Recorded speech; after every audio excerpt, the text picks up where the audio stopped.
तो वंदे मातरम दोस्तों, कैसे हैं आप सभी लोग। उम्मीद करता हूं कि आप सभी बहुत ही अच्छे होंगे। मेरा नाम है जय और मैं आप सभी लोगों का स्वागत करता हूं इस ब्राइट पब्लिकेशन के यूट्यूब चैनल पे। कल 15 अगस्त है और मैं ये उम्मीद करता हूं कि आप सभी झंडा फहराएंगे।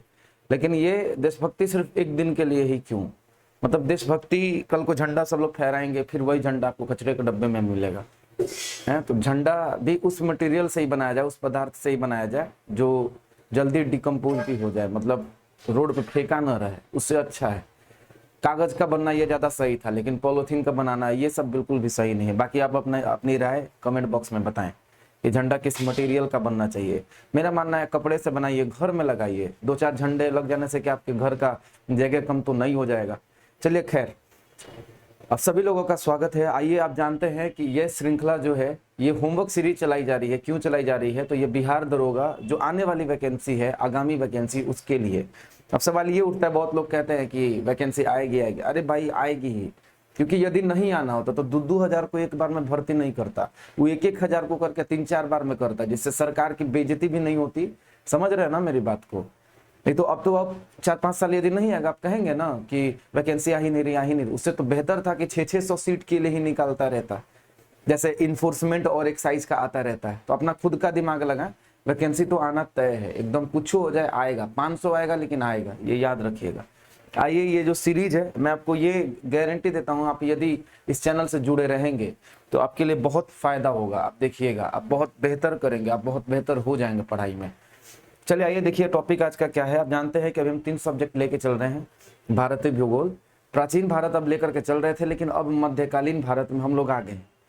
ठीक है, मध्यकालीन भारत है, ये एंसेंट नहीं है। और भारतीय संविधान और कुछ विविध के चैप्टर धीरे धीरे पढ़ना शुरू करेंगे, ताकि आप सभी लोगों का डोज भी ज्यादा बढ़े और आप पे थोड़ा लोड भी बढ़े, ताकि आप पढ़े। कोई दिक्कत नहीं, आप नहीं पढ़ पाएंगे अगले दिन सेम टॉपिक रह जाएगा, कोई दिक्कत नहीं है। पर जो पढ़ेंगे यहाँ घुसाएंगे, यह याद रखिएगा। बहुत ज्यादा पढ़ लिए और एग्जाम में उसको ले जा ही नहीं पाएंगे दिमाग में रख के, तो कोई फायदा नहीं है। एग्जाम में उतना ही पढ़िए जितना एग्जाम में लेके जा पाइए, और वहां पे सवाल आए तो आप उसको बना के आइए। तो आप जानते हैं कि देखिए, प्राचीन भारत का इतिहास खत्म हो चुका है लगभग आपका। अब 1-2 टॉपिक है, उसको मैंने धीरे धीरे कंप्लीट हम लोगों को करना है। जो छोटे छोटे राजवंश है, कश्मीर के वंश है, सेन वंश है, तो कुछ कुछ ये सबसे सवाल बहुत कम बनने के चांसेस होते हैं। समझ गए? तो ये सब हम लोग धीरे धीरे करेंगे। हर दिन एक छोटा सा राजवंश ले लेंगे, और मध्यकालीन भी खत्म होते रहेगा, वो भी पूरा खत्म हो जाएगा। मतलब प्राचीन भारत आपका खत्म हो चुका है। तो भारतों में अरबों का आक्रमण आपको पढ़ना है, मोहम्मद गजनी के बारे में पढ़ना है, और मोहम्मद गोरी के बारे में पढ़ना है। ठीक, चलिए उसके बाद आप देखते हैं कश्मीर का जो राजवंश है। कश्मीर का जो राजवंश है ये आपके प्राचीन भारत में ही आता है, या इसको मध्यकालीन भारत में भी कहीं कहीं पे दिया रहता है। तो आप जो जिसमें भी इसको शामिल करिए, इसको आपको पढ़ना है। कारकोट वंश, लोहार वंश, इन सब के बारे में आपको पढ़ना है। कलहन की पुस्तक राजतरंगिणी से यहाँ के इतिहास के बारे में पता चलता है। तो ज्यादा नहीं है, कम है, ये सब पे लूसेंट से ही पढ़ें। बाकी ये जो टॉपिक है इसको आप थोड़ा सा दूसरे किताब पे जा सकते हैं, जैसे दृष्टि की किताब है, आपके पास क्राउन की किताब है, तो जिस पे भी जाना चाहे जा सकते हैं। लूसेंट में बहुत कम है ये, हालांकि इतना कम में ये होना नहीं चाहिए था, थोड़ा सा और इसके बारे में गहराई में जाएंगे। पर मैं किस लिए हूँ, शाम को डिस्कशन में आइए, जो एक्स्ट्रा होगा वो आपको मैं बताऊंगा। लूसेंट से हट के जो होगा वो मैं आपको बताऊंगा। आपको बाकी जो है भूगोल में भारत की जलवायु पढ़ना है। भारत का जलवायु आपको शायद छोटा लगेगा देख करके लूसेंट में, पर वो असल में छोटा नहीं है, वो बहुत बड़ा है। और एक दिन में बहुत बहुत चीज नहीं पढ़ सकते हैं, समझ गए? तो आपको सब तरह के लड़के हैं यहाँ पे, आप देख लीजिएगा।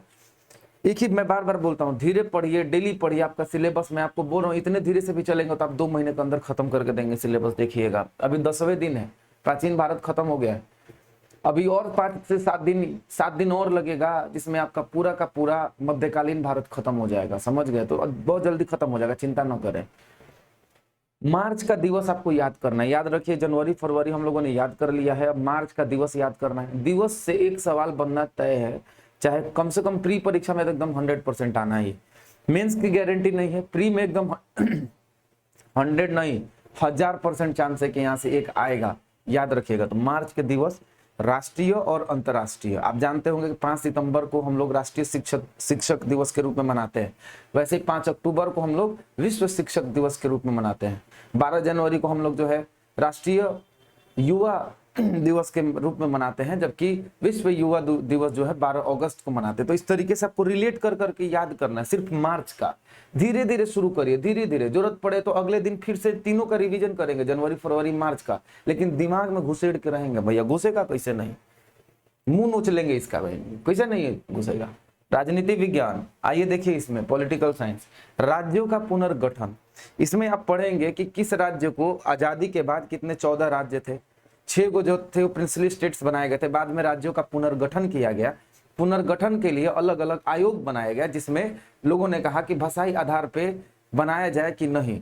तो सबने इसको रिकमेंड नहीं किया कि भाषाई आधार पर राज्य बनना चाहिए, किसी ने इसको रिकमेंड नहीं किया।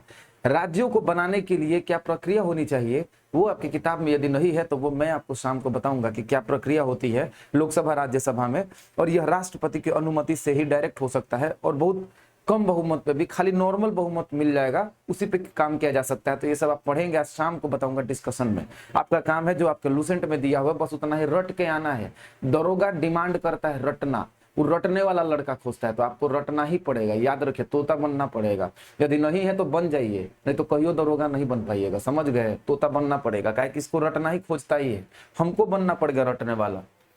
चलिए, तो और फिर शाम को मिलते हैं, शाम को 9 बजे से डिस्कशन में, एकदम धुआंधार डिस्कशन होता है, आप सभी वाकिफ होंगे इस चीज से। तो अपने दोस्तों को जरूर बताइए, जो पहली बार है प्लीज चैनल को सब्सक्राइब करिए, वीडियो को लाइक करिए, और कल झंडा जरूर फहराइएगा खरीद करके, 5-10 रुपए में कुछ जाने वाला नहीं है। तो झंडा को रोड पे ना फेंके, कृपया करके झंडा को अपने घर में ही कहीं ना कहीं पढ़ाई वाले टेबल पे ही लगा दे, बहुत अच्छा रहेगा, है ना। और देशभक्ति एक दिन के लिए नहीं होनी चाहिए, देशभक्ति हमेशा के लिए होनी चाहिए, आपके जहन में होनी चाहिए देशभक्ति।